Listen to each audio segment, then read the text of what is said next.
Jambi Tebo Jurnalis. Online Kamis, 31 Oktober tahun 2024, salah satu pihak Koperasi Tepian Napal memberikan keterangan terkait adanya laporan beberapa masyarakat tepian Napal ke Polres Tebo. Karena kan pihak dari Manado kan melaporkan ke Polres terkait yang pertama soal dugaan penganiayaan. Nah itu seperti apa Bang kronologisnya? Oke, kalau terkait penganiayaan itu mungkin bisa diluruskan terkait penganiayaan ataupun pengeroyokan. Memang atas nama Martobet Manado ini hadirnya di Dusun Tepian Napal ini saya nggak tahu juga legalitas beliau ini seperti apa gitu, hadirnya di Dusun Tepian Napal.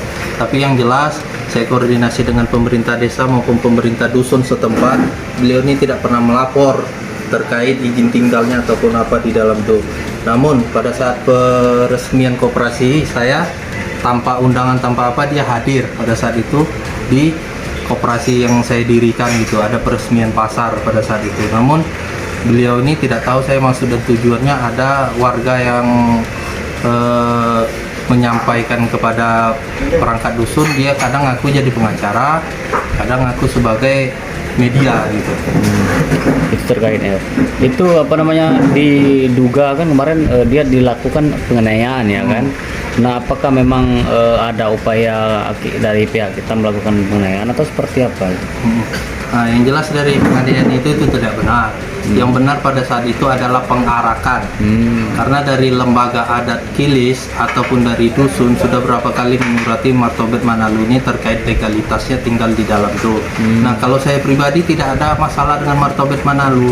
Yang jadi masalah dengan saya, dia ada pernah menayangkan berita yang mencatut nama saya, sudah berapa kali saya somasi, namun sampai saat itu tidak digubris. Nah, kejadian pada malam itu memang itu kesepakatan antara masyarakat RT 26 dan 27 beserta perangkat dusun maupun lembaga adat untuk membawa si Martobet Manado ke lembaga adat dusun supaya disidangkan, karena berapa kali diajak ataupun disurati dia tidak pernah mau datang.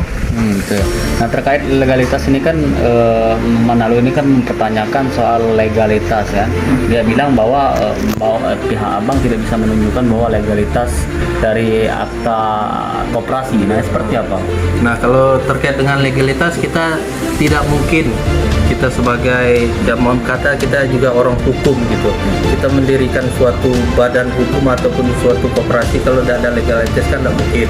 Apalagi beberapa kali kita undang pihak dinas kehutanan, pihak Polres, pihak Polsek, pihak dari pemerintah desa kemarin itu untuk peresmian pasar ataupun untuk legalitas pembebasan lahan ini dari hutan produksi ke HPL ataupun hutan tanaman masyarakat. Nah, terkait legalitas ini yang sudah saya tunjukkan tadi, sudah ada legalitasnya pada tanggal 2 April 2024.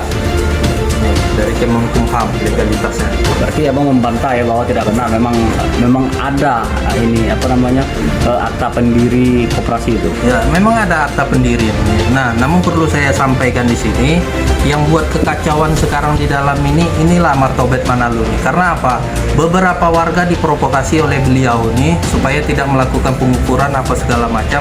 Padahal saya sudah berapa kali berkoordinasi dengan pihak desa ataupun dengan kehutanan, karena masyarakat di dalam ini masyarakat terlanjuran semua telah menguasai hutan produksi. Nah, untuk memperoleh legalitas lahan mereka tersebut mau tak mau kan harus ada pelepasan dulu.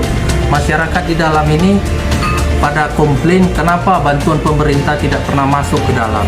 Ya saya sampaikan, bantuan pemerintah bisa masuk ke dalam itu harus lepas dulu status lahan kita dari hutan produksi ke hutan tanaman masyarakat ataupun area penggunaan lain. Itu gunanya kita dirikan koperasi ini sebagai wadah untuk masyarakat. Nah, mungkin yang banyak yang kontra dengan saya ini, saya rasa ini dugaan saya ini mungkin ada toke-toke sawit yang merasa mungkin persaingan bisnis ataupun apa di dalam itu, saya juga nggak ngerti gitu. Tapi yang jelas boleh ditanyakan masyarakat Dusun Tepian Napal ataupun masyarakat Kilis sekitarnya, apakah koperasi ini berdiri mengundang manfaat atau mudaratnya, silahkan tanya masyarakat sekitar.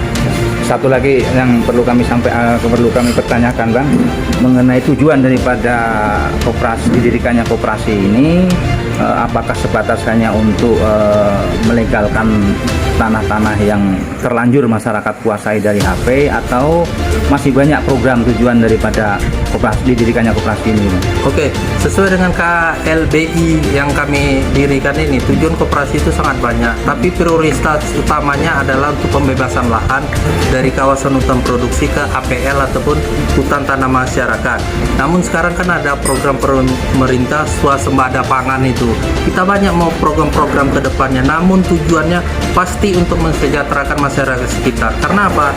Dari awal Rp1 pun duit petani tidak pernah kita pungut ataupun kita apa terkait untuk mengurus legalitas lahan maupun pengukuran, tidak pernah kita pungut. Kita berani untuk mendulukan karena apa? Kebetulan keluarga saya ada juga punya lahan di situ. Tak mungkin sampai kapan ini tidak punya legalitas. Padahal di dalam itu tuh sawitnya sudah keterlanjuran semua.